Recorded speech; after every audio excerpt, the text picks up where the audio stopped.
Endemism and threatened categories are related to that, where we can find the plants are restricted to particular area or they may on the way of extinction.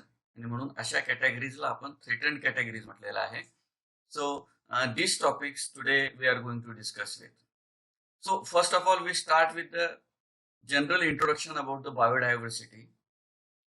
Now, biodiversity is nothing but the recycling of nutrients, soil formation, circulation, CO2, O2, exchange of CO2 and O2, balance between ecosystems, watershed protections, maintaining streams, rivers throughout the year, erosion control, and local flood reduction. Biodiversity is not only the protecting plants, but related to plants and animals. Whatever the biotic and abiotic factors are there, that has to be also protected. And biodiversity impacts not only on any one organism, but it is on the various ecological systems. And because of that, the protection is necessary to maintain. Now, for what purpose we utilize the biodiversity sources? These are normally the food, clothing, housing, then energy, medicines.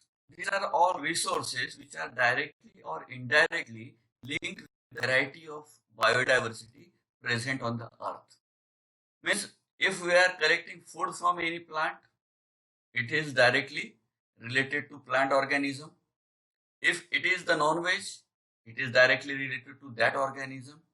Clothing, where the herbaceous species like Gossypium herbaceum, we collect the threads, cotton from that, and we use to prepare the clothes from that. For housing purpose, we know bamboo is the sturdier material. Many timber plants are there, like teak. We utilizes them for window and furniture purposes. For energy purpose, energy is nothing but the heat. We can utilize the firewood for that. Many plants are medicinal plants, and these medicinal plants produces or gives us medicine. So all these resources are directly or indirectly connected to the organisms present on the earth. It may be plants or animals. First use of biodiversity is its consumptive use. कारण biodiversity protect करायची आहे तर त्याचा आपल्याला benefits माहित पाहिजे. What are the utilization of biodiversity we use for that? So that we must know. And because of that, the first use of biodiversity is the consumptive use. म्हणजे त्याचा आपण कंझ्युम करतो, त्याला आपण खातो. The direct utilization of खातो म्हणजे खातो किंवा वापरतो. The direct utilization of timber, food, fuel wood, fodder by the local communities. Those communities are directly living in the forest areas. So these communities utilizes these materials directly from the plant. झाड वाळलेलं असेल त्याचं लाकड तोडून जाळणार, झाडाला फळं आलेली असतील जाऊन फळं खाणार. जर त्यांच्याकडे गाई म्हशी असतील तर डायरेक्ट जंगलामध्ये सोडून देणार. In urban areas, all these things we have to collect or buy from the commodities or the other society. So here in the forest area, it is directly used by the forest people. Those are living in those areas. Biodiversity held in the ecosystem provides forest dwellers for their daily needs, foods, building material, fodder, medicines and variety of other products. म्हणजे फक्त एवढ्याच गोष्टी त्याच्यापासून मिळतात का? नाही. तर कधी कधी जंगलामध्ये जात असताना त्यांना झाडावर मोळ बसलेलं दिसतंय.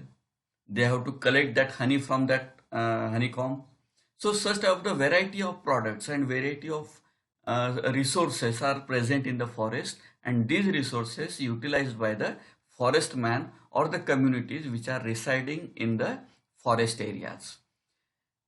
The fisher folk, ज्याला आपण कोळी म्हणतो, ते कोळी लोक काय करतात? They have to catch the fishes either they for their livelihood or they can sell for the others. तर अशा पद्धतीनं aquatic ecosystems, aquatic animals are also the part of this biodiversity, and we are utilizing the fishermen catches them and collects them, and that we have to buy from them. So such of the food chain is also developed there. The second use of this particular biodiversity is man and web of life. आता web of life म्हणजे काय? Web म्हणजे जाळं, बरोबर आहे, network.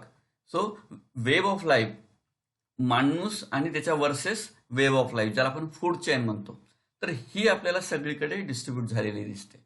The biodiversity of an area influences every aspect of life. म्हणजे जिथं आपण राहतो त्याच्या आजूबाजूचे सर्व घटक आपल्या जीवनावर किंवा आपली ॲक्टिव्हिटी त्यांच्या जीवनावर परिणाम करत असते. So that is the influence, त्याचा प्रभाव त्यांच्या आयुष्यावर पडत असतो. It is directly linked with the services that nature provides. मग आपली कुठलीही ॲक्टिव्हिटी असू द्या, त्याचा परिणाम काय होतो? शेवटी जे नेचरपासून आपल्याला मिळतं त्याच्या त्या मिळण्यावर आपला परिणाम होतो. जसं we are utilising the hydrocarbon sources, fossil fuels, आणि आता त्याचा परिणाम काय आहे? तर इंधनाच्या किमती आकाशाला टेकलेल्या आहेत. So likewise every time we are utilising the material resources from the nature and that we have to pay for that. So it is directly related to the nature's and ours activities. The natural forest maintains the water in the river after monsoon. याच्यामध्ये काय होतं? फॉरेस्टमध्ये जो काही पाऊस तिथं पडलेला आहे तो बरोबर एक्सेस असलेला पाऊस जमिनीत मुरल्यानंतर तो बाहेर नदीमध्ये नाल्यामध्ये येतो. म्हणजे excess of water is maintain by the forest and it is excluded through the smaller channels. This wilderness is outcome of the long evolutionary process. हे कशामुळे झालेलं आहे की तिथं पाणी साठल्यानंतरच बाहेर पडावं? This is long evolutionary process. जेव्हा झाडाला त्याची गरज नसते, naturally there are some mechanisms which plant tell to the another plants और the itself and it stops the absorbing water. Likewise these are the evolutionary process. Gradually we adapted it. एका झटक्यात कुठून तरी आलं असं नाही. So thousands of years are required to develop a smaller system in the nature. We are highly dependent on the living resources. आता ह्या सगळ्या घटकांवर आपण का बरं डिपेंडंट आहोत? Because we need a food. आणि फूड जे आपल्याला काय मिळते ते सगळ्या लिव्हिंग ऑब्जेक्ट पासून मिळते, लिव्हिंग प्लांट्स पासून मिळते, लिव्हिंग ॲनिमल्स पासून मिळते.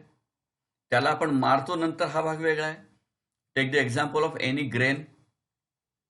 कुठलाही ज्वारीचा दाणा असू द्या, गव्हाचा दाणा असू द्या, we have to cut that plant after it get matured. बरोबर आहे. So every resource is the living resource that we are utilising. So another aspect of the biodiversity is the marketable goods. आता marketable goods म्हणजे ज्याला आपल्याला किंमत देऊन घ्यावं लागते किंवा ज्याची आपल्याला किंमत मिळते, ज्याला आपण फॉरेस्ट इकॉनॉमी किंवा इकॉनॉमिकल यूज ऑफ रिसोर्सेस असं म्हणतो. आता काय करतात बघ, जर तो बायोटेक्नॉलॉजिस्ट असेल, if it is a biotechnologist, he has to develop better varieties of crop. आता आपल्याला उदाहरण माहित आहे की आपल्याकडे बनानाची व्हेरायटी मिळते, केळीची. मग ते आपण बायोटेक्नॉलॉजिकल म्हणजे टिश्यू कल्चरची रोपं घेऊन येतो. जर टिश्यू कल्चरची रोपं आणली नाहीत तर काय होतं? एकाच प्लांटमध्ये म्हणजे त्या केळीच्या शेतामध्ये त्या सगळ्या केळींना एकाच वेळ घड येत नाही. नॅचरली काय होईल की त्याचं जे इल्डिंग आहे त्याच्यावर त्याचा परिणाम पडतो. एकाच वेळी तुम्ही केळी त्या बागवानाला देऊ शकत नाही. पण तेच जर टिश्यू कल्चरचं रोप घेतलं तर तुम्हाला माहित आहे की 8 ते 10 दिवसाचा स्पॅनमध्ये ते केळी मॅच्युअर होतील आणि एकाच वेळेस मी बाग सगळी त्या बागवानाला विकू शकतो. So these are the modified varieties on the basis of their genetical makeup. आणि हे सगळं काम कोण करतं? बायोटेक्नॉलॉजिस्ट करतो. आणि म्हणून अशा पद्धतीनं tissue culture is the marketable goods can be produce with the help of these techniques. Pharmacist काय करतो? Pharmacist is the man who produces medicine for us. मग तो कशाच्या शोधात असतो? नॅचरल रिसोर्सच्या, प्लांटच्या शोधात असतो की ज्याच्यापासून आपल्याला विशिष्ट पद्धतीचं ड्रग मिळेल. बरोबर आहे. He utilizes plant or animal material to produce a product that can be marketed. मग आता जसं आपल्याला आता आपण टेस्ट करत असतो पॅथॉलॉजी लॅबोरेटरीमध्ये जाऊन, तिथं तुम्ही 12वीला तुमचं ब्लड ग्रुप टेस्ट केलेलं होतं. There we find the antisera A and antisera B. आता हा antisera means the serum is present only with the blood. आता ब्लड पासून जर तो तयार होत असेल तर म्हणजे काय होईल, ब्लड हे मेलेल्या ऑर्गॅनिझम मध्ये असू शकणार नाही. Naturally we have to produce that serum into living conditions. आणि म्हणून मग असा जो सिरम आपल्याला जो लॅबोरेटरीमध्ये लागतो, we collect it from the horses. त्याच्यासाठी घोडे पाळले जातात आणि त्याच्यापासून जो सिरम निघतो, त्याच्यापासून जे रक्त काढतात, त्या रक्तापासून आरबीसी डब्ल्यूबीसी वेगळ्या करून जो सिरम मिळतो, that serum is utilise in the laboratory. So such type of the organisms are also played an important role for the pharmacist person. ठीक आहे. देन इंडस्ट्रियलिस्ट, ज्याच्याकडे इंडस्ट्री आहे तो काय करतो, he has to select the biodiversity for as a storehouse which depend on the various product. इंडस्ट्रीवाल्याला तर काही कमीच पडतंय. म्हणजे जी मोठी मोठी धान्याची कोठारं असू द्या किंवा त्यांच्यापासून तयार झालेले प्रॉडक्ट असू द्या. उदाहरण घ्या सोयाबीनचं. सोयाबीनचे एकत्र ठेवण्याला सुद्धा पैसे लागतात, ज्याला आपण वेअर हाऊसेस म्हणतो. आणि वेअर हाऊसेसमधून माल इंडस्ट्रीमध्ये जातो. सोयाबीनपासून तयार केलेल्या तेलाला सुद्धा किंमत मिळते. त्याच्यापासून तयार उरलेली जी ढेप असते, रॉ मटेरियल जे आहे, तर त्या सोया फूड पासून सुद्धा आपल्याला सोया केक पासून सुद्धा किंमत मिळते. So likewise every product which is get processed through the natural product is the industrial product, and industries are taken benefit from such type of the marketable goods. शेतकऱ्यासाठी काय असतं, शेतकरी or agriculturist is nothing but the scientist which utilizes plant as a resource. तो त्याच्या वेगवेगळ्या varieties आपल्या घरी आणून ठेवतो. तो आपल्या सगळ्या व्हेरायटीज एकतर आपल्याजवळ ठेवतो किंवा मार्केटमधून परचेस करतो डेव्हलप झालेल्या.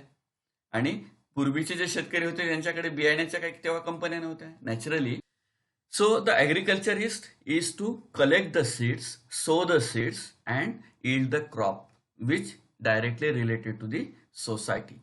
Likewise marketable goods from every product is nothing but the natural resources of the plant. The genetic diversity which is enabling us to produce the varieties of the crops. आता ह्या varieties आपल्यासाठी का महत्वाच्या आहेत? पूर्वी लोकसंख्या कमी होती, त्यामुळं नॅचरल प्रोसेसमुळे जे काही आपल्याला अन्नधान्य मिळायचं that is good or that is sufficient for us. But nowadays it is not possible. The population is growing day by day, and because of that we have to prepare or develop some another varieties which has the greater yield. मग अशासाठी आपल्याला काय लागणार आहे, we have to trace out the genetic diversity. काही स्पीशीजमध्ये त्याच्या ग्रेनची size मोठी असते, तर काही स्पीशीज ससेप्टेबल असतात डिसीजला. मग डिसीज रेझिस्टंट व्हेरायटी डेव्हलप करणे, at the same time the more yielding crop will be developed. तर अशा पद्धतीच्या मार्केटेबल गुडची किंमत सुद्धा आपल्याला अशा पद्धतीने डेव्हलप झालेली with the help of biodiversity इथं दिसते. दस दीज वाईल्ड स्पीसीज म्हणजे those are not varieties develop by the human being. Wild species means those are naturally occurring species are nothing but the building block for the betterment of human life. ह्या ज्या wild species आहेत की ज्या माणसानं तयार केलेल्या नाहीत, माणसानं मॉडिफाय केलेल्या नाहीत, these are nothing but the building block, म्हणजे एक महत्वाचं कॉन्क्रीट स्टोन आहे आपल्याला त्याच्यामध्ये बघायला मिळते. अँड बिकॉज ऑफ धिस, कारण वाईल्ड व्हेरायटी कशी असणार आहे, त्याच्या मागे त्याचं पूर्ण इव्होल्युशन असेल. हजारो वर्षापासून ती व्हेरायटी डेव्हलप होत स्वतःमध्ये बदल करत करत आतापर्यंत जिवंत राहिलेली आहे. आणि म्हणून अशा व्हेरायटी जगवणं ही आपली आता काळाची गरज आहे. The preservation of biodiversity has now become essential industrial growth and the economic development. आणि म्हणून काय आहे की वाईल्ड व्हेरायटीज किंवा biodiversity which are in original state that has to be preserved. त्याच्याशिवाय तुमची इंडस्ट्री ग्रो होऊ शकणार नाही किंवा आपलं अस्तित्व त्याच्यामुळे कदाचित धोक्यात येऊ शकेल. आणि म्हणून अशा सगळ्या स्पीसीज बायोडायव्हर्सिटीच्या आपण ठेवल्या पाहिजे. आणि या सगळ्या एकंदरीत प्रोसेसला आपण म्हणतो बायोलॉजिकल प्रॉस्पेक्टिंग. म्हणजे एखादी वनस्पती असेल, एखादा जीव असेल, तर त्याच्यापासून मला किंवा ह्युमन लाईफला बेटर करण्यासाठी काय काय मिळू शकते. So that prospect, that aspect study is nothing but the biological prospecting. तर हे आता आपल्याला मार्केटमध्ये बघायला मिळतं. Without prospecting nothing can happens. Then we shift to the social values of biodiversity. आता सोशल व्हॅल्यूज म्हटल्यानंतर काय आहे, जसं आपल्याला सोशल नेटवर्किंग माहीत आहे. जसं एका सोशल नेटवर्किंगच्या माध्यमातून आज आपण बोलत आहोत, दिस झूम अप्लिकेशन, बरोबर आहे. तर असं फेसबुक आहे, व्हॉट्सअप आहे की ज्याच्या माध्यमातून लोक एकमेकांशी बोलतात, याला आपण म्हणतो सोशल मीडिया, बरोबर आहे. तर तसं biodiversity itself plays an important role for with their social values. The consumptive and productive value of biodiversity is closely linked with the social concerns. बरोबर आहे. सोशल कन्सर्न म्हणजे जे सामाजिक जीवन आहे आपलं, त्याच्याशी त्या डायरेक्ट रिलेटेड असतात. आणि म्हणून अशा ज्या सोशल व्हॅल्यूज आहेत तर त्या आपल्याला इथं मेंटेन करायला पाहिजे. कोणत्या व्हॅल्यू असू शकतात? The great variety of crops have been cultivated in traditional agriculture systems. बरोबर आहे. म्हणजे अजूनही आपण जुन्या पद्धतीनं किंवा जुनं बियाणं, फॉर एक्झाम्पल आता आपल्या भागामध्ये जो जोड गहू मिळतो, बरोबर आहे. तर हा जोड गहू प्रत्येक स्टेटमध्ये किंवा प्रत्येक एरियात मिळतो असं नाही. जोड गव्हाची तुम्हाला जर एखादी बॅग पाहिजे असेल तर मार्केटमध्ये मिळते का? ती मिळत नाही. ती तुम्हाला कुठल्या तरी शेतकऱ्याकडून घ्यावी लागते आणि त्याला दीडीनं ते बियाणं द्यावं लागते, बरोबर. तर ही जी प्रोसेस आहे, तर अशा पद्धतीने तुम्ही जोड गव्हाची एक व्हेरायटी तुमच्या एरियामध्ये प्रिझर्व्ह केलेली आहे. म्हणजे शेतकरी or the farmer is the cultivator is nothing but these are the maintaining the biodiversity wild varieties, बरोबर आहे. तर अशा ट्रॅडिशनल प्रॅक्टिसेस किंवा अशा ट्रॅडिशनल सिस्टम ज्या आहेत तर त्याच्या माध्यमातून वाईड रेंज ऑफ प्रॉडक्ट हे आपल्याला मिळत असतात.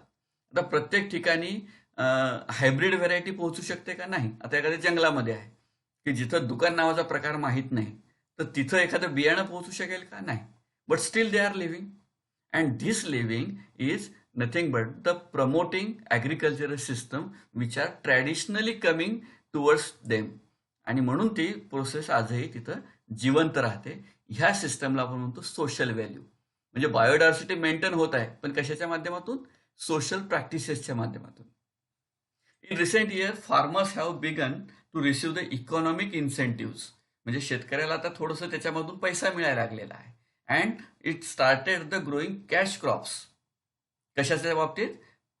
त्याचं नॅशनल आणि इंटरनॅशनल मार्केटिंग चांगलं असल्यामुळं आपण ते कॅश क्रॉप लावत आहोत. एक्झाम्पल आता तुम्हाला माहित आहे, तुम्ही सोयाबीन लावताय, केळी लावताय, ज्याच्यापासून डायरेक्ट पैसा मिळतो, तूर लावताय. तर असे जे क्रॉप्स आहेत, those are giving direct money to you. These are called the economic incentive. आणि हे जे आहेत हे सगळे त्या लोकल नीडला सप्लाय करत असतात. And that is again the social reform.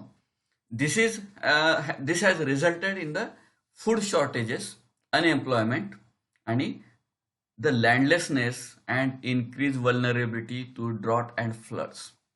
पण अशा पद्धतीने जेव्हा आपण त्याचं प्लांटेशन करतो किंवा for only economic purpose we started the growing plants in the farm, then it has resulted into the food shortages. बरोबर आहे. आता फूड शॉर्टेजचं एक उदाहरण आपण घेऊ की साऊथ इंडियन फूड आहे. आता साऊथ इंडियन फूडमध्ये आपण बघतो की there is the pulses and rice. It is natural habitat in Tamil Nadu, Andhra, where the amount of water is greater and because of that they produces rice and this pulses at their farms.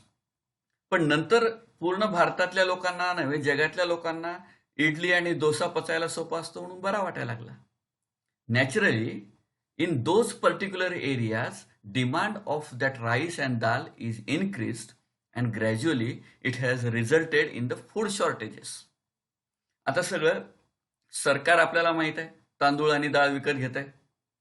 आपल्यासारख्याला जो विकत घेऊन खातो त्याला 60 रुपये, 70 रुपये, 80 रुपये भावाचा तांदूळ घ्यावा लागतो. आणि तोच जेव्हा रेशनच्या दुकानात जातो, it is naturally from the 1 rupees और 2 रुपीज केजी. म्हणजे अशा पद्धतीनं जेव्हा त्याचं अनइक्वल डिस्ट्रीब्युशन सुरू होते, naturally we find the food shortages. आणि याच्यामुळे मग it leads to the unemployment. Unemployment कसं आहे? जेव्हा तुम्हाला 2 रुपये तांदूळ मिळाला, तुम्हाला नोकरीची गरज नाही, मग तुम्ही नोकरीकडे लक्ष देणार नाही. ज्याला नोकरांची गरज आहे त्याला नोकरी मिळत नाही. बरोबर आहे. So it has creating a gap between that and that is leading to the unemployment, landlessness. कारण त्याची गरजच वाटत नाही. मला शेती करायची गरज आहे का, जर मला 1-2 रुपयात अन्न मिळत असेल तर? नाही. ग्रॅज्युअली इट लँडलेसनेस, जमीनच खरेदी करणार नाही किंवा त्याच्यामध्ये पिकवणार नाही, असली तर विकून टाकेल. There are lot of possibilities. आणि increased vulnerability to the drought and floods. जेव्हा आपण एकाच पद्धतीचे प्लांट्स ग्रो करायला लागतो, समजा आपल्या एरियात आपण बघतो ऊसच ऊस आहे, जेव्हा की ऊसाला सगळ्यात जास्त पाणी लागते, still we are cropping that plant. कशासाठी? आपल्या आजूबाजूला कारखाने आहेत. And we are facing the scarcity of water. म्हणजे मागच्या 100 वर्षात मराठवाड्यासारखा दुष्काळ कोणीकडे नसतो. The reason is that what crop pattern we are adopted. Economic plant म्हणून आपण उसाला लावलं, त्याला काही मशागत फारशी करावी लागत नाही म्हणून लावलं, पण पाणी भरपूर लागते आणि जमिनीतलं पाणी आपण बाहेर काढतोय, हा भाग आपल्या लक्षात आला नाही. आणि त्याचे परिणाम, त्याचे कॉन्सिक्वेन्सेस हे ड्रॉट, म्हणजे ज्याला आपण म्हणू दुष्काळ, आणि फ्लड्स म्हणजे काही ठिकाणी जिथं पूर येतात, तर याच्यामध्ये त्याची परिणती होत असते. आणि म्हणून बायोडायव्हर्सिटी, ॲग्रिकल्चर आणि त्याचे utilization it has the direct social impact. आणि म्हणून त्याला आपण त्याची सोशल व्हॅल्यू म्हटलेलं आहे. Now the most important use of this plants is nothing but the medicinal use. म्हणजे आपण हजारो वर्षापासून त्या प्लांटचा उपयोग हा कशासाठी करत असतो? It is for the drug purpose. मग आता त्याच्यातले काही ड्रग जे आपल्या ओळखीचे असू शकतात किंवा तुम्ही ऐकलेले असू शकतात, त्याची एक थोडीशी यादी आपण केलेली आहे. इथलाच असेल असंही काही गरज नाही, पण तुम्ही त्या औषधाचं नाव का होईना ऐकलेलं असते. These are all the plant sources. ठीक आहे. आता atropine belladonna, it is the anticholinergic, reduces intestinal pain in the diarrhoea. आता बेलाडोनाच्या टॅबलेट तर आपल्याला माहित आहेत. आता ह्या बेलाडोना जेव्हा तुम्ही खाता, तर तुमच्यामध्ये जो मुरडा येतो, पोट आवळून येतं, तर त्याच्यामध्ये इंटेस्टिनल पेनमध्ये डायरियाच्या ही गोळी दिल्या जाते. Then it is the bromelain pineapple control tissue inflammation due to the infection. म्हणजे आता ब्रोमेलिन पायनॅपल कंट्रोल्स. आता पायनॅपल सगळ्यांना माहीत आहे, अननस, पण त्याचा यूज आपल्याला माहित आहे का? नाही. त्याला ज्यूस म्हणून आपण का बरं घेतो? It is to reduce the inflammation due to infection. म्हणजे शरीरामध्ये पायनॅपलचा ज्यूस घेतल्यावर आपल्याला बरं वाटतं. The reason is that whatever the minor pains in the body or inflammation, म्हणजे सूज आलेली असेल, तर ती ग्रॅज्युअली त्याच्यामुळे कमी होते, because of the bromelain compound present in the pineapple. ठीक आहे. देन कॅफेन, कॉफीमध्ये असलेलं एक अल्कलॉइड आहे, कॅफेन ऑर टी. त्याच्यामध्ये काय आहे? ते कॅफेन हे कॉफीमध्ये आहे आणि थिईन नावाचं अल्कलॉइड हे टी मध्ये आहे. Coffee is use as a stimulant of the central nervous system. आणि म्हणून तुम्ही बघत असाल की सगळे बुद्धिवादी लोक जे असतात ते काय करतात? दे डिमांड्स कॉफी. म्हणजे जिथं डोक्याचं फार काम आहे, जिथं मेंदू थकतो, तर अशा लोकांना कॉफी ही दिली जाते प्रामुख्यानं. किंवा the corporate offices, they offers coffee to their employees. The reason is that caffeine is present in that coffee, and this is nothing but the stimulant for your nervous system. Camphor सगळ्यांना माहित आहे, आपण आपल्या घरी पेटवतो. Camphor म्हणजे कापूर. It is again the tree product, increases the local blood supply. आता camphor पेटवल्यानंतर आपण सगळ्यात आधी काय करतो? तुमची सगळ्यांच्या घरी जिथं पूजा होते, आपण काय करत असतो? आरती झाल्यानंतर, आरतीच्या वेळेस आपण सगळे एकत्र येतो, बरोबर आहे. That may be the small room. आणि त्या स्मॉल रूममध्ये एकत्र आल्यानंतर we started the exhaling and inhaling the oxygen present in that. एका छोट्या लोकॅलिटीमध्ये किंवा एखाद्या मंदिरामध्ये, एखाद्या क्लोज चेंबरमध्ये जेव्हा अनेक लोक आलेली असतात, gradually there is the increase in the CO2. Oxygen तिथला वापरला जातो, CO2 तिथल्या तिथंच फिरत राहतो, बरोबर. तर अशा वेळेस after finishing the aarti we use to put that camphor and burn that camphor. आणि तो कॅम्फर पूर्णपणे जाळून आपण काय करतो? त्याची आरती घेतो, म्हणजे आपल्या चेहऱ्यावर त्याला फिरवतो. The reason is that camphor is antibacterial, antifungal, कारण 10 लोक एकत्र आलेले आहेत, त्याच्यामुळं श्वासामधून होणारे काही रोग तिथं विषाणू असू शकतात, ते जाळण्याचं काम तिथं करेल. त्याच्यानंतर कॅम्फर हा बेसिकली काय आहे, लोकल ब्लड सप्लाय तो इन्क्रीज करतो. And the most sensitive part our body is the nose. आणि म्हणून तो जेव्हा आपण असा डोक्यावरून फिरवतो, नॅचरली तो नाकावरून तो जातो. And this is the most sensitive portion where the blood supply increase is necessary. आणि म्हणून असा ब्लड सप्लाय वाढला की आपण इनहेलिंग प्रॉपर्टी आपली वाढते. Naturally we take maximum oxygen, maximum air from that. So this is the disinfection as well as the we can say the stimulant for the local area. आता cocaine सगळ्यांना माहित आहे, नाव तर ऐकून आहे सगळ्यांनी. It is develop from the cocoa आपण त्याला म्हणतो. The cocaine, and it is extracted from the cocoa, and it is the analgesic and anesthetic. Cocaine powder तुम्ही सिनेमामध्ये ऐकलेलं असेल, इट इज द ड्रग, बरोबर आहे. आणि त्याचा इफेक्ट काय असतो, it is the local anaesthetic. आता लोकल अॅनेस्थेटिक काय करत असते नेमकं, it reduces the pain and prevents the pain during the surgery. मग ह्याचा आपल्यासारखे जे ड्रग ॲडिक्ट लोक आहेत ते काय करतात, they has to take that powder. Local anaesthesia तयार होतो, तुमचा मेंदूभ्रम तयार होतो, डोकं जड पडतं आणि त्याच्यामुळं एक प्रकारची नशा आल्याची फिलिंग तुम्हाला त्याच्यामध्ये होते. And this local anaesthetic has affect on the nervous system. Gradually मग ह्या गोष्टींची तुम्हाला सवय होते वगैरे, whatever it be. But the basic reason is the reducing pain. तुम्हाला कुठलाही जेव्हा त्रास होत असतो, मग तो तुमच्या मेंदूचा असू द्या, तुमच्या विचारांचा असू द्या, आपण म्हणतो ना डोकं दुखतं, the reasoning is nothing that. तुम्हाला काहीतरी टेन्शन आलेलं असतं, डोकं दुखतंय, पण त्या दुखण्याला थांबवायचं असेल तर तुम्हाला पेन रिलिव्हर घ्यावी लागेल, which reduces the pain. And that is the cocaine or drugs which has the local effect. ठीक आहे. Then codeine from opium poppy, हा सुद्धा त्या याचाच, ज्याला आपण गांजा म्हणतो. Opium poppy is nothing but the ganja. तर अशा वेळेस हा गांजा काय करतो, it is again the reduces pain. Morphine, opium poppy, analgesic controls the pain. दोन्ही म्हणजे जे ड्रग म्हणून वापरले जातात, these are the plant product. आता हेच औषधं तुम्हाला कुठे दिसतात, मिलिटरीमध्ये असतात. प्रत्येक सैनिकाच्या सोबत ते औषध ठेवलेलं असते. कशासाठी, गोळी लागले तर त्याचं पेन कमी करावं म्हणून. पण आपल्यासारख्यांना काहीच काम नाही, ते लोक काय करतात, they start taking this drug as a drug and they becomes the drug addict. Then colchicine is one of the important, which is collected from the crocus, and it is the anti-cancer agent. आता crocus सटायवस हा काय आहे, तुम्ही आता कोजागिरी पौर्णिमा झाली आपली, कोजागिरी पौर्णिमेमध्ये तुम्ही दुधाला रंग येण्यासाठी एक द्रव्य टाकता, काड्या काड्या असतात बघा, काय म्हणतो आपण त्याला, केशर, बरोबर आहे, केशराचं दूध. So this crocus sativus, these are the actually the filaments of that flower which used to color that particular milk at the Kojagiri.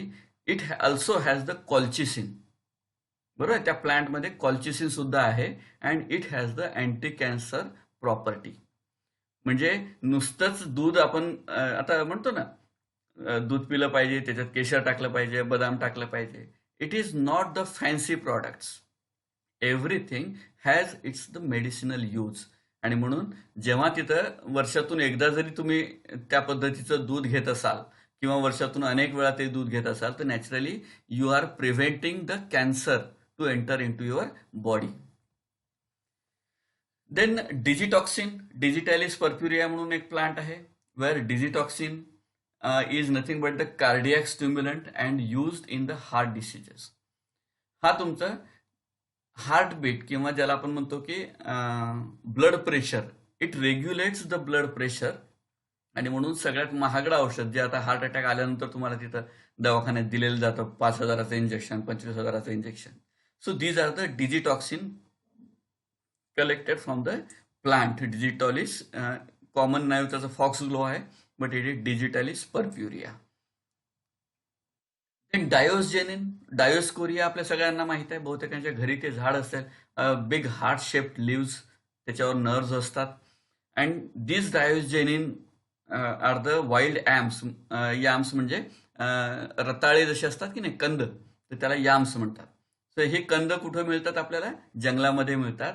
Which has the diosgenin in that, which is the used as a female contraceptive, prevents the pregnancy. म्हणजे आतापर्यंत प्रेग्नेन्सीसाठी natural sources आपण कधी वापरत नाही किंवा to prevent the pregnancy. But here in nature diosgenin is one of the compound which can be used as a female contraceptive. बरोबर आहे. आणि त्याच्यामुळं मूल राहणार नाही किंवा it prevents the pregnancy. Then L dopa. आता डोपॅमाइन हे औषध तुम्हाला माहित आहे. These are from the velvet beans, म्हणजे आपण ज्याला वालाच्या शेंगा म्हणतो. बरोबर आहे. वॉल आपण काय म्हणतो त्याला इकडे? आवरा किंवा वॉल, जे आपण म्हणतो. जांभळ्या रंगाच्या शेंगा मार्केटमध्ये येतात बघा. Which controls the Parkinson disease which leads to the jerky movements of the hand. आता पार्किन्सन डिसीज जो आहे हा जेनेटिक डिसीज आहे. पण जेनेटिक डिसीज असूनही याच्यामध्ये काय होतं की तुमचे हात शेकी असतात, झटके देतात. तर याला आपण पार्किन्सन डिसीज म्हणतो. आणि त्याच्यामधलं एल डोपॅमाइन जे आहे ते जर तुम्ही घेता, म्हणजे वालाची भाजी जर भरपूर खाल्ला तर नॅचरली त्याचा फायदा तुम्हाला मिळू शकेल. कशासाठी? तर अशा पार्किन्सन डिसीज ज्याच्यामध्ये असेल किंवा ज्याच्या नर्वस सिस्टममध्ये थोडंसं डॅमेज आलेलं असेल, हात थरथर करणे वगैरे. साधारणतः आपण बघतो की जे ॲडिक्ट असतात, मे बी ऑफ लिकर, दारू घेणारे, दारू पिणारे जी माणसं असतात, एका विशिष्ट कालावधीनंतर त्यांचं स्वतःच्या हातावर किंवा वागण्यावर कंट्रोल राहत नाही and it start shaking the things. बरोबर आहे. तर अशा ठिकाणी हा जो वेल्वेट बीन आहे तर त्याचा फायदा आपल्याला निश्चित मिळू शकतो. आता एर्गॉटोनिन हा सगळ्यांना माहित आहे. एर्गॉट डिसीज हा आपल्या गव्हामध्ये, स्मटमध्ये एर्गॉट मिळतो आपल्याला. तर हा एर्गॉट जो आहे म्हणजे गव्हाच्या ओंबीमधला एक काळा दाणा, that is the ergot. Smut of rye किंवा एर्गॉट हे जे आहेत, तर it's controls the haemorrhages and migraine headaches. म्हणजे एखाद्या वेळेस एखादं काळं बीज सीड त्याच्यामध्ये येतं, it is nothing but the fungal outgrowth and that seeds are used in the controlling the haemorrhages. तुम्हाला माहित आहे की बहुतेक जणांच्या याच्यामध्ये काय होतं की आपण जेव्हा एखादी जखम होते तर काही लोकांची जखम अगदी 2 मिनिटात थांबते. म्हणजे त्याच्यावर तुम्ही बोट धरून ठेवलं तर तिथं ते सील होऊन जातं आणि ब्लड फ्लो थांबतो. पण काही लोकांमध्ये काय होतं की इट कंटिन्युअसली फ्लोज. आणि अशा वेळेस कंटिन्युअस फ्लो जर त्याचा असेल तर it leads to the death. आणि म्हणून अशा वेळेस त्याचं हिमोरेज म्हणजे रक्ताचं बाहेर जाणं थांबवायचं असेल तर तुम्हाला अशा पद्धतीच्या औषधांची गरज असते, which starts at the same time and stops the bleeding. Then it is the galvazine octia. It is the antidepressant. म्हणजे आपण आता हे प्लांट आपल्याकडे मिळत नाही, but it can be used as a antidepressant. Depression म्हणजे ज्याला आपण म्हणतो की एन्झायटी, ताण आलेला आहे माझ्या डोक्यावर आणि एकदम थंडगार माणूस बसलेला, काय करावं सुचत नाही. तर अशा डिप्रेशनमध्ये गेलेल्या माणसाला ॲक्टिव्ह करायसाठी दॅट ग्लॅझोवाइन ऑक्टिव्हिया हे तिथं वापरलं जातं. The another is gossypol. Gossypol cotton is used as a male contraceptive. Male contraceptive प्रामुख्याने मिळत नाहीत किंवा आपल्या मार्केटमध्ये नसतात. बरोबर आहे. आता इथं लक्षात घ्या, गॉसिपॉल फ्रॉम द कॉटन. तुम्हाला आठवत असेल की सरकीची ढेप ही आजही आपण जनावरांना देतो आणि ती जनावरं प्रामुख्यानं दुभती असतात. बरोबर आहे. आता दुभती जनावरांना म्हणजे गाईला आपण ते देतो. तेच जर ढेप तुम्ही बैलाला दिली तर काय होईल? It act as a male contraceptive. बरोबर आहे. तर अशामुळं इथं आपल्याला ते लक्षात घ्यायला पाहिजे की जिथं जिथं कॉटन सीड हे ॲडल्टरेट केल्या जाते दुसऱ्या तेलांमध्ये. Cotton is the dark yellow oil आणि म्हणून बहुतेक वेळेस करडीच्या तेलामध्ये किंवा इतर तेलांमध्ये त्याला मिक्स करून आणि थोडंसं शेंगदाण्याचं तेल टाकून अशा पद्धतीनं गोड तेलाचा वास येणारं एक तेल तुम्हाला विकले जाते. That is the oil adulteration. तर ऑइल ॲडल्टरेशनमध्ये गॉसिपियम म्हणजे कॉटनच्या तेलाचा सरकीच्या तेलाचा वापर केला जातो आणि जर सरकीचं तेल त्याच्यामध्ये असेल तर घरची सगळी मेल कम्युनिटी स्टराईल होऊ शकते आणि म्हणून अशा पद्धतीच्या ॲडल्टरेशन पासून आपण वाचलं पाहिजे. Gossypol is responsible to create, पण ही जी कॉन्ट्रासेप्टिव्ह जे आहे तर हे टेम्पररी आहे. तुम्ही तेल खाणं बंद केलं, इट कॅन बी रिकवर्ड. त्यामुळे फार टेन्शन घेण्याची गरज त्याच्यामध्ये नाही.